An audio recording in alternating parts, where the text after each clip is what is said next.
Karibu sana mtazamaji kwenye awamu ya pili ya Darubini.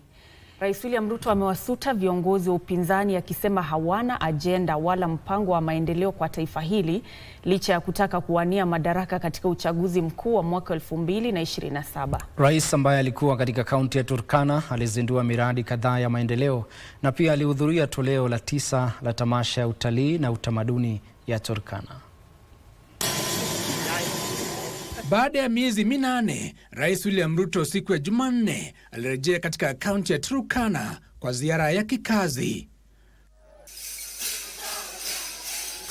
Rais alianza kwa kuzindua kazi ukarabati wa barabara za mji wa Lodwar na kuweka jiwe la msingi la ujenzi wa jumba la wanafunzi wa chuo kikuu cha Turkana lenye thamani ya shilingi milioni 660 kabla ya kuhudhuria tamasha utalii na utamaduni ya Turkana katika eneo la Tobongulore mjini Lodwar. Rais Ruto aliahidi kuwa ifikapo mwezi Disemba mwaka ujao, serikali yake itafanya rasilimali za mafuta ya Turkana kuwa uhalisia. Na tumesema ile serikali ambayo itatoa mafuta hapa Turkana ni hii serikali mlinipatia hii.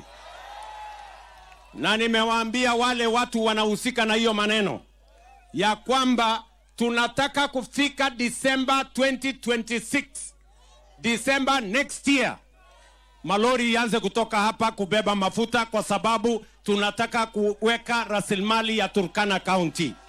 Siasa za mwaka 2027 pia zilijitokeza, huku rais akiwashutumu viongozi wa upinzani akiwakosoa kwa kile alichotaja kuwa kujihusisha na kauli za kisiasa badala ya kuwasilisha ajenda za maana kwa nchi.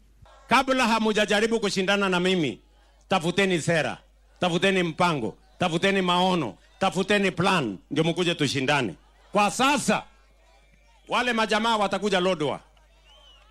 Hakuna kitu watawaeleza, watawaambia tu mambo matatu. Watawaambia Kasongo, one term. Kiongozi wa taifa alionekana pia kumsuta kiongozi wa Wiper Kalonzo Musyoka kuhusu barabara ya Kibwezi, akisema kuwa ni serikali ya Jubilee iliyoijenga barabara hiyo. Hiyo barabara ni mimi na Uhuru Kenyatta tulitengeneza wakati tulichukua serikali, and we have the facts and we have the evidence. Wewe tafuta Wakenya wa kudanganya, akili ya kupanga mambo ya barabara, I am afraid.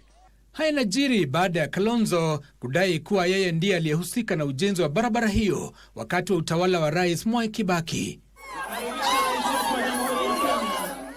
Giverson Maina, Darubini.